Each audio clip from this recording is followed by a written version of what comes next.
Buenas tardes, mi nombre es Misael Hernández, somos el grupo 4 de Contabilidad Superior 2 y bueno, estaremos exponiendo junto a mis compañeros Claudia Diplan, Nayeli Robles y Eliana Hernández. Estaremos impartiendo los temas indicadores financieros, liquidez necesaria o piso de liquidez, rotación de capital circulante, rentabilidad y endeudamiento, rentabilidad del patrimonio y rentabilidad del activo. Lo dejo con mi compañera Laura. Buenas tardes, yo les voy a estar hablando de lo que son los indicadores financieros. Tener un fácil acceso a todos aquellos datos que permiten dirigir una empresa con eficiencia obviamente es posible. Esto es una de las funciones principales de los indicadores financieros, los cuales tienen la capacidad de desarrollar y detectar oportunamente riesgos, problemas o cualquier situación de índole financiera que pudiera afectar el ritmo de una empresa o un negocio. ¿Qué son los indicadores financieros? Los indicadores financieros son una herramienta con la que las empresas pueden realizar un análisis financiero de la situación de un negocio o empresa en un determinado periodo. Ayudan a realizar comparativas y a tomar decisiones estratégicas en el ámbito económico y financiero. Un indicador financiero se basa en la comparación de dos valores esenciales dentro de los documentos internos de una empresa, que serían el balance general y el presupuesto de la empresa. Gracias a los indicadores financieros y su interpretación, un negocio o empresa puede saber qué rumbo necesita tomar con base a los datos históricos analizados. ¿Para qué sirven los indicadores financieros? La función de los indicadores financieros es realizar un diagnóstico de las finanzas de una empresa para evaluar su equilibrio financiero, su índice de rentabilidad y la independencia financiera con las cuentas. Los indicadores financieros se dividen en 4 grupos, o sea, en 4 indicadores, que serían los indicadores financieros de liquidez, indicadores financieros de rentabilidad, indicadores financieros de endeudamiento e indicadores financieros de gestión. En cada grupo, yo le voy a estar hablando de la definición de cada grupo financiero, las fórmulas de los indicadores financieros y cómo interpretar los indicadores financieros. Voy a estar hablándoles también de lo que es la liquidez necesaria, que es el primer indicador. La liquidez necesaria mide el capital circulante y el efectivo de una empresa. Por lo tanto, este indicador financiero a corto plazo ayuda a medir qué tanta liquidez tiene un negocio. Cuando nos referimos a la liquidez financiera, nos referimos a la capacidad que tiene una empresa para pagar sus deudas en un tiempo relativamente corto. Por ello, los indicadores financieros de liquidez contribuyen a tener un orden en el fondo de mano de obra, razón corriente y la prueba ácida. El fondo de mano de obra es uno de los indicadores financieros de liquidez que también es conocido como fondo de rotación o capital circulante.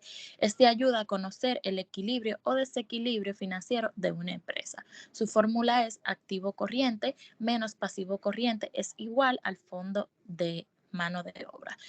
También tenemos la razón corriente. La razón corriente también es conocida como ratio de liquidez inmediata y es uno de los indicadores financieros de liquidez más útiles para determinar la capacidad o incapacidad para cumplir las obligaciones en un corto plazo. Su fórmula es activo corriente entre pasivo corriente es igual a la razón corriente. También tenemos la prueba ácida, que es otro indicador financiero de liquidez que permite saber si la empresa es capaz de pagar sus deudas a corto tiempo. La fórmula es activo corriente entre inventario dividido entre pasivo corriente. Esto es igual a la prueba ácida. ¿Es cuánto? Buenas, yo les estaré hablando acerca de la rotación del capital circulante. Siguiente.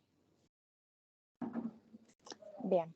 El ratio de rotación del capital circulante es una fórmula que calcula la eficiencia con la que una empresa utiliza el capital circulante para generar ventas. En esta fórmula, el capital circulante se refiere al capital de explotación que una empresa utiliza en sus operaciones diarias.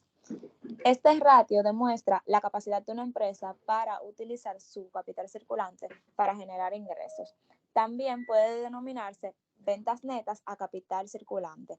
La rotación del capital circulante es importante para cualquier empresa, pero puede ser especialmente crucial para las pequeñas empresas.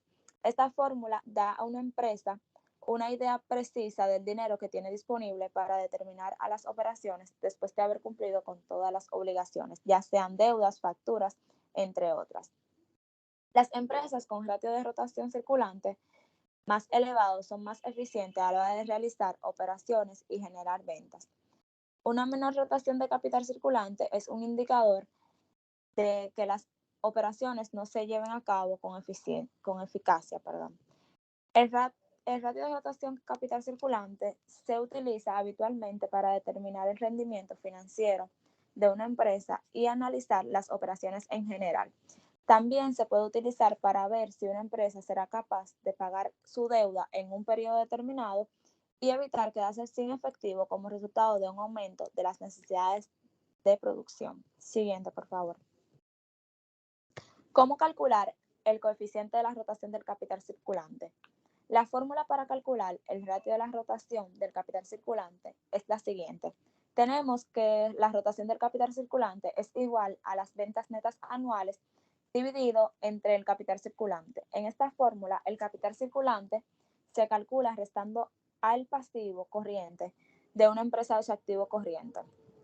Un ejemplo de esto sería si una empresa de 10 millones de dólares de venta durante un año natural tiene 2 millones de dólares de capital circulante, su ratio de rotación de capital circulante serían 5 millones de dólares, ya que los 10 millones de ventas netas anuales se dividieron entre los 2 millones de dólares de capital circulante. Es importante tener en cuenta que ciertos factores pueden afectar a la rotación del capital circulante de una empresa, como los cambios en el pasivo o en el activo. Siguiente, por favor. Tenemos las ventajas y las desventajas del coeficiente de rotación del capital circulante. Para comenzar, hablemos de las ventajas. Estas son varias, ya que el uso de un índice de rotación del capital circulante puede aportar a una empresa. Yo les estaré mencionando las más significativas que pueden aportar el hecho de conocer este índice de rotación. Como primera ventaja, tenemos que garantizar la liquidez. Cuando una empresa no controla su ratio de rotación del capital circulante, puede experimentar insuficiencia de fondos para las operaciones diarias y deudas a corto plazo. Incorpora la gestión de capital circulante a su plan de negocio que pueda ayudarle a estar al tanto del estado de las cuentas por pagar, a las cuentas por cobrar y la gestión de deudas y existencia de una empresa. Esto le asegura saber a dónde va su efectivo y cómo asignarlo adecuadamente para una gestión y eficiencia máxima. Como segunda ventaja tenemos el aumento de la salud financiera general. Utilizar un ratio de rotación de capital circulante en tu empresa puede ayudarte a generar mejores salidas de efectivo y a evaluar las entradas de efectivo. Ser capaz de determinar eficazmente cómo utilizar el efectivo de una forma más rentable puede ayudar a la salud financiera de tu empresa. Aumenta el valor de la empresa. Al igual que el aumento de la salud financiera general, un alto índice de rotación de capital circulante puede mejorar el valor general de una empresa dentro de su sector. Esto puede ayudar a que su negocio destaque entre los competidores y dar el lugar respecto al valor añadido de su empresa. Tenemos también que nos evita las interrupciones de la operación. Estar al tanto del índice de rotación del capital circulante de su empresa lo puede ayudar a evitar cualquier interrupción de las operaciones diarias de su organización, ya que proporciona información a los gestores que les permite utilizar a fondo de la forma más eficiente.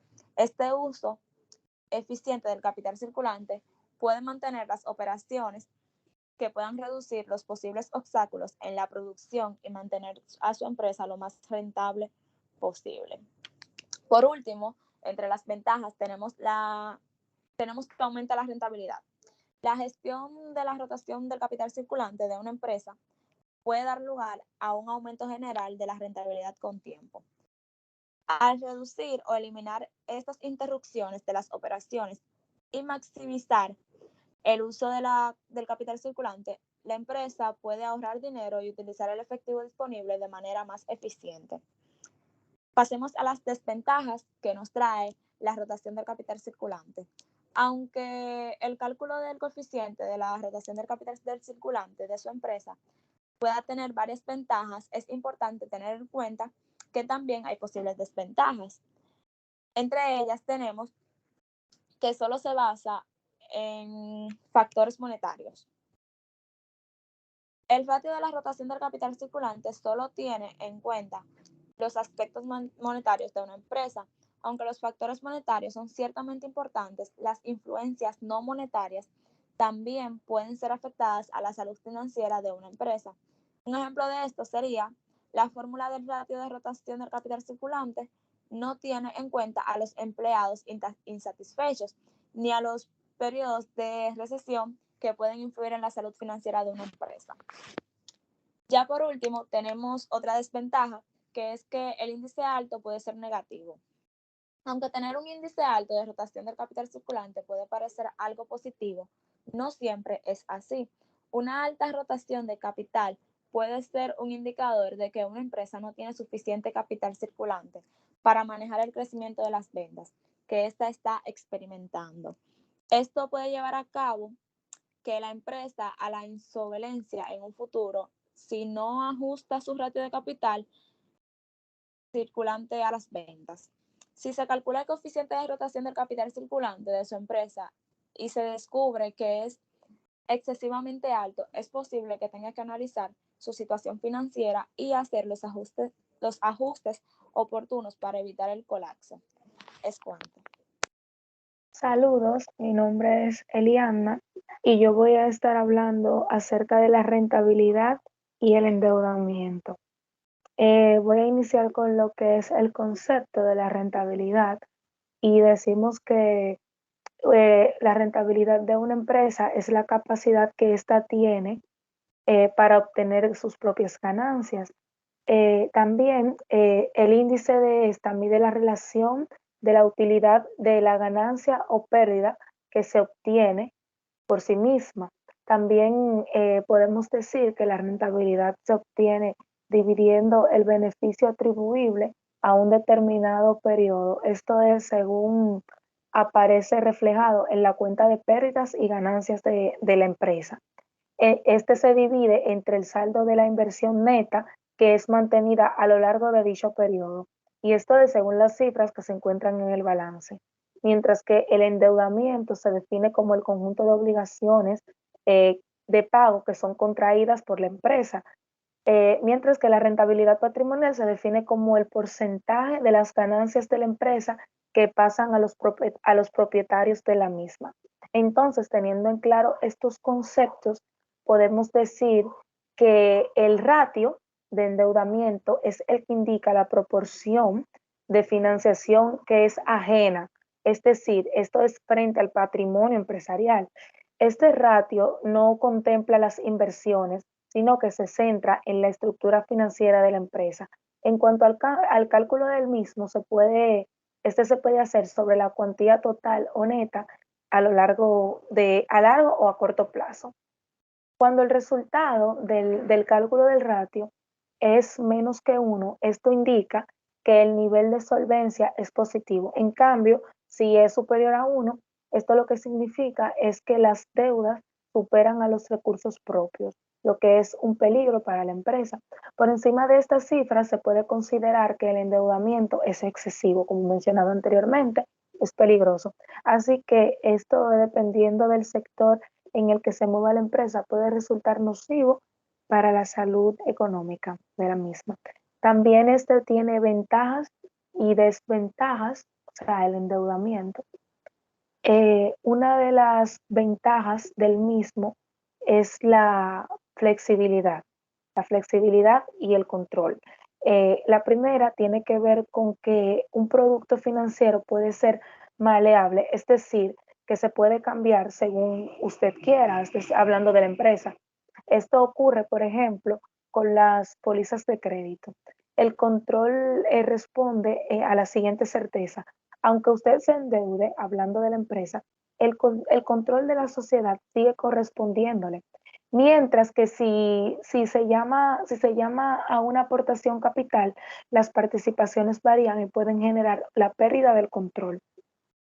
En definitiva, las ventajas del endeudamiento, que nosotros podemos operar con mayor margen de movimiento sin la necesidad de entregar una parte de nuestro negocio. Es decir, que nos corresponde a nosotros. Pero hablando de desventajas, hay una que está bastante clara y es el riesgo. Cuanto más deuda posee la empresa, más riesgo, más riesgo opera. Esta se expone a no poder hacer frente a sus obligaciones.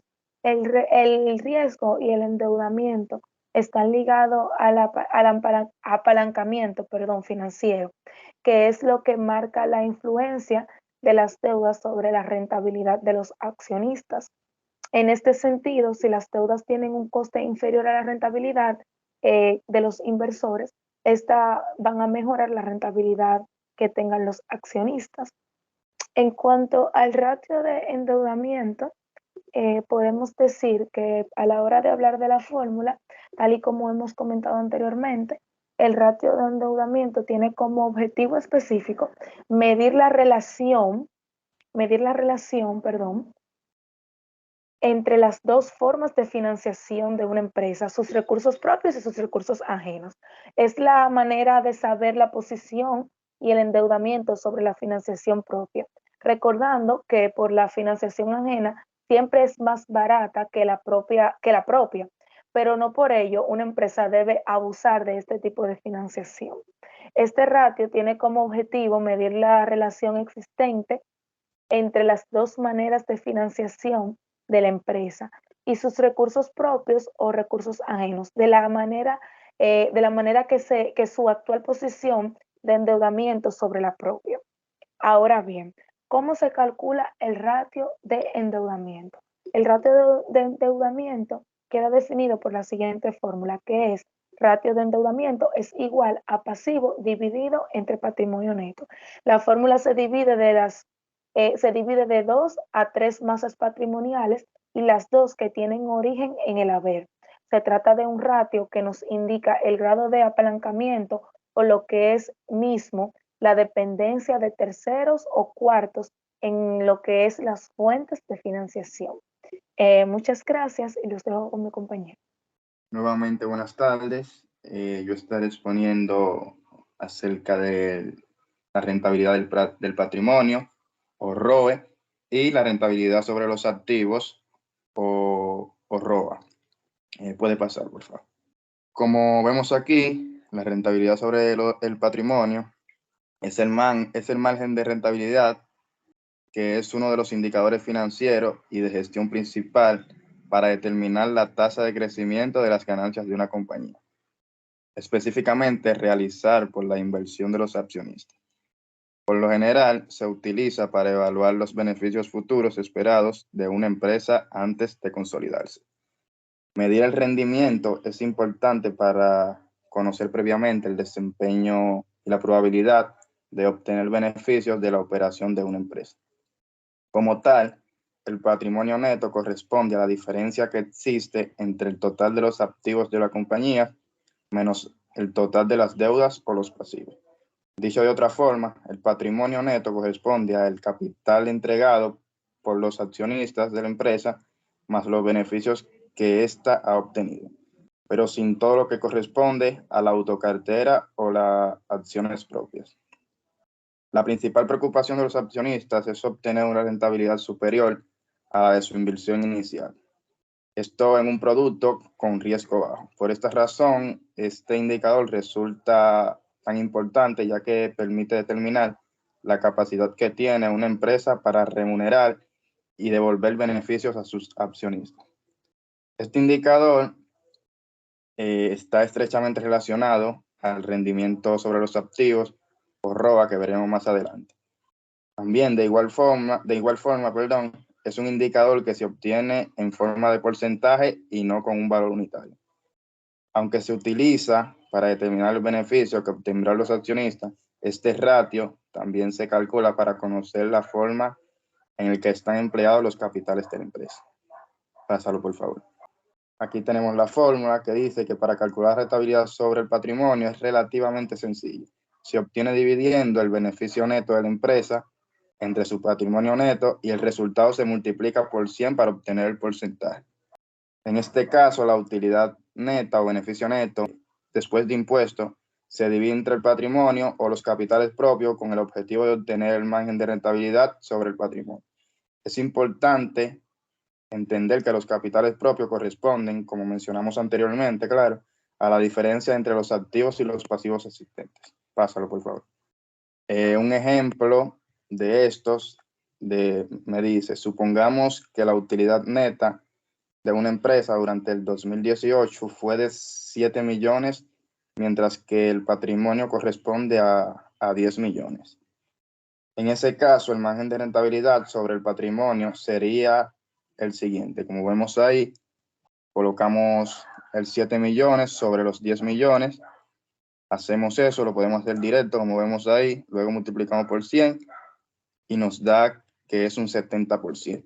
Y así el margen de rentabilidad sobre el patrimonio de esta empresa sería del 70%. Pásalo. Estaré hablando sobre la rentabilidad sobre los activos, que como dice ahí, la rentabilidad de los activos, también conocida como ROA, es un indicador financiero y de gestión que se calcula con el objetivo de determinar la capacidad que tiene la empresa de generar ganancias. En otras palabras, mide la capacidad de una empresa para generar ganancias y esta no debe confundirse con el ROE, o sea, con la rentabilidad sobre el patrimonio. En ciertos casos, este indicador puede ser utilizado como una medida de prevención en caso de que el ROA venga en caída durante un tiempo. Es necesario tomar medidas que mejoren la gestión de los recursos. Otra forma de utilizar el ROA es para la comparación de distintas formas de realizar una inversión, en tanto la empresa que se encuentre dentro del mismo sector. Las medidas que le pueden ayudar a aumentar el ROA de su empresa están enfocadas en aumentar el rendimiento, ya sea mediante una mejor gestión de los recursos que le permita reducir los costos o mediante el aumento de los precios, que esto siempre y cuando tengan existencia en el margen. ¿Cómo podemos calcular esta rentabilidad? Aquí está la fórmula, que básicamente sería los beneficios netos sobre los activos totales, en donde los beneficios netos se pueden entender como las utilidades totales, luego estas se dividen entre los activos totales. Aquí le mostraré un ejemplo que dice que supongamos que una empresa desea conocer para el 2014 la eficiencia que tiene en la generación de utilidades con respecto a sus activos totales en comparación con el año anterior, suponiendo los datos siguientes. Como vemos, para el 2013 obtuvo una utilidad por un valor de 500 millones y un total de activos de 7.800 millones. Para el 2014 presentó una utilidad de 800 millones y un total de activos de unos 7.000 millones. Como vimos en la fórmula, también la tenemos a nuestra izquierda. El ROA del 2013 se calcula dividiendo los 500 millones sobre los 7.800 millones y nos da un valor de 0.064. Y para el 2014 tenemos que 800 millones sobre 7.000 millones es igual al 0.114.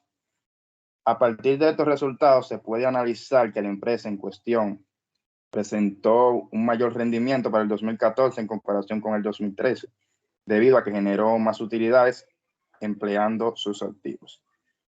Es cuanto hasta aquí nuestra exposición. Espero que hayan comprendido todo y gracias por su atención.